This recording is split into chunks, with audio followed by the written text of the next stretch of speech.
Well, it's great to be back again. Now the weather has cooperated this Sunday. I was about to take it personally. I want to expand something that I mentioned and thought about in this week's issue of The Mouse, which is church bells and their importance to us. For those of you who may not have had a chance to read it or looked at it yet, it's an article about a church in Altadena, California, but a little bit more about that in a moment. It made me think about bells and how important they are, both to us here at St. Peter's, as well as to the church in general. Bells have a very significant role to play in our history and in our life together. We're very fortunate here at St. Peter's to have a beautiful bell. It's in our tower. I've been asked by people, do we have two bells? One that we ring in different ways before the service starts, or one that we use for funerals? And I'm here to tell you, although I haven't been in the tower, there's one bell. The bell's rung in two different ways. And again, I still can't tell the difference between the two, but take my word for it. One bell pull rings a hammer that strikes the bell. The other pulls a mechanism that swings the entire bell. So as Doug so skillfully rang the bell this morning, he was moving the entire bell as it rang. In funerals, we generally strike the hammer as a tolling bell. So one bell, and a beautiful one at that. There are photographs of it on the back of the postcard as you come in to the church. I was thinking about bells and their meaning to us, how they're beloved, not often seen in person, but heard, a part of our life together in our worship and in our life together as a community of faith. There's a wonderful part of a book that talks about growing up in the South. And the woman who wrote the book said that as she lay in bed, and I'll hasten to add, it'll become clear why she's an Episcopalian, but as she was lying in bed on a Sunday morning, she could hear the different houses of worship ringing their bells, calling people to worship throughout the town. And she would say that the different denominations seemed to somehow resonate with who they were and their identity. So she felt that some of them proclaimed a kind of hollow or tinny understanding of the majesty of God. Others seemed a bit rushed to come to a conclusion. But she said, and here's where it's clear that she was an Episcopalian, not only she wasn't in church, but she was listening carefully with pride as the Episcopalians rang their bell, which was deep and resonant and seemed to capture for her the glory of God as it rang. Well, as an anecdote to pride, I'll tell my own experience of bells in my ministry. And it comes from a time when I was on my own for the first time as a priest down in Dobbs Ferry, New York, at Zion Episcopal Church. And Zion had come on to some hard times. I started there in 1988. And it had fallen in membership and also in its financial standing. And one of the things that they had stopped, kind of as a marker of the decline of the parish, is that a rector in the 1940s had the bright idea to install a chime system of bells in the church tower. And because they were always, even in the 1940s, careful of a penny, what they did was they didn't put bells in the tower. They instead installed a record player, an amplifier, and speaker wire and speakers in the tower. And the rector, every day at 6 o'clock, would go over, put on the record, play 2 hymns, and believe it or not, there are long-playing records of bell music. And the church became known as the Church of the Chimes, and it was a source of pride in the community, that people would get off the commuting train from New York and they could hear the bells ringing at 6 o'clock when they got home. Well, that first Christmas I was at Zion, I thought, I'm going to do just a little miracle here. And I'm going to get the bells to play again as a surprise to the congregation. So technology in 1988 had leapt so far forward that I was able to use a cassette player. And I recorded the bell. We still have the albums, the music onto the cassette player, got a cassette player, got new speaker wire, attached it all, and it worked beautifully. So that first Christmas Eve, people gathered for the late service, and in my memory, it was snowing lightly. People came up the driveway and heard the bells ringing once again at Zion. A great moment of pride and celebration. But here's where the humility comes in. The next year, I was very busy doing all the things you have to do before Christmas. And I was frantically running around for the couple of weeks before Christmas getting things done. Now, this does take a stretch of memory for many of us, but do you remember answering machines? We had one in the rectory, and the answering machine operated with a cassette tape, and people would call and leave a message, and you would then see the little red blinking light, and you'd come home and right away play the message. And if you were a good person, you would return the call, but if you were me, at Christmas time, you would not get around to returning those messages. So I would put the cassette player in the stereo system and listen to my messages and think I must call people back. And I have to say, as someone in the 1980s who had a lot of friends in New York, the messages became more and more of a higher temperature as I was not returning calls to my friends. And they became somewhat threatening, actually. So Christmas Eve came. I recorded, of course, because I couldn't find it, a new cassette with bell music, grabbed it from the stereo system, ran to church, put it in, and started playing it. We had a very anxious organist at the time, and she came in, and she was sort of wringing her hands, and she said, Richard, there's something wrong with the bell system. And of course, I did a huge clergy eye roll, and I said, what could be wrong with the bell system? She goes, I don't know, but you should go outside.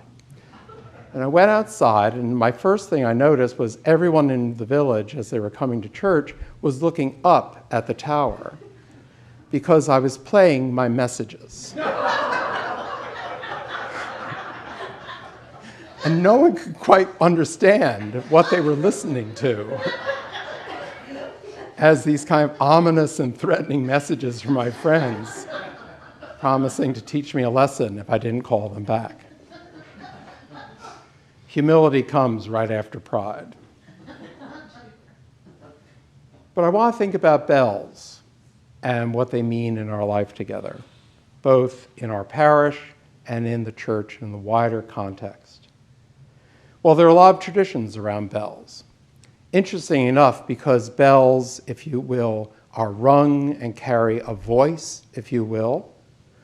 From very early on, bells were often personified as proclaiming or singing as a person. And so a tradition evolved that continues to this day, that when you dedicate or bless a bell in a church, in our tradition, it very often is named, christened, if you will. It's not a real baptism service, but it's a naming service that has parallels to our own baptismal service. A very famous example of a named bell is Big Ben in Westminster. So naming and personifying bells in a personal way is part of our tradition that continues to today. In that service of dedication of a bell, there's water that's poured on the bell, and holy oil is anointed or put on the bell as well. Sometimes it's named, sometimes it's not. Might be an interesting competition here at St. Peter's to name our bell, if you like. But naming the bell is part of seeing it as a living, breathing part of who the community is. So now the story about Altadena, California. St. Mark's Episcopal Church in Altadena was a thriving, active congregation in a community, serving that community for many decades. And in the Eaton fire that consumed thousands of homes, the church was also destroyed in the fire. And what I saw on YouTube was a video in the aftermath of the fire. All that was left of the building was the front wall with an empty doorway. And the rest of it was reduced completely to ashes and debris. And the video starts with a man going through the wreckage of the church once the fire had stopped. And the video says that he found, by moving different parts of debris, he found the bell intact. It was burned and scorched, but it wasn't destroyed. And being an engineer, he found a way to lift it out of the ashes and then designed a system by which it could be carried away from the debris and the ruins of the church into somewhere safe. First the lawn of the church, and then taken to a storage unit that the church had. Now, it's everyone's greatest fear as a clergy person that the building in which they worship and lead worship, which is so often the very heart of a congregation, will be damaged or destroyed. It's a nightmare for clergy over and over again, and really probably for all of us, in that we love our buildings so much. We're deeply connected to them. So it was very moving to watch first this one man and then a team of men come and struggle as they lifted the bell. And the bell had been given in memory of a young man who had died of cancer in the parish in the 1960s. And as they reminded us in the video, the bell had been rung every Sunday for worship. It had been rung for weddings and funerals, over and over again for decades. And it shows them struggling as they walk through the debris of the church, carrying the bell. And they get it outside of the ruins and they put it down, and they then lift it again, and a person, perhaps the rector, comes forward with a hammer and rings the bell. And the sound of the bell ringing again permeates the video and the area around the church. It's as if something that was at the heart of the community is proclaiming not death, but resurrection. It's the fundamental, as David reminded us, it's the fundamental message of Christianity. This promise of new life in a broken world. There's no doubt that St. Mark's will rebuild and resume its place in the community as a leader and a prophetic presence in that community, serving the community as Jesus commands in today's gospel. With such clarity, saying again and again, do the things that help other people in the same way that you would want to be helped yourself. It's the central tenets and commands that Jesus reminds us of. And so this bell that is so much part of identity, proclamation, and presence rang again, promising us new life together.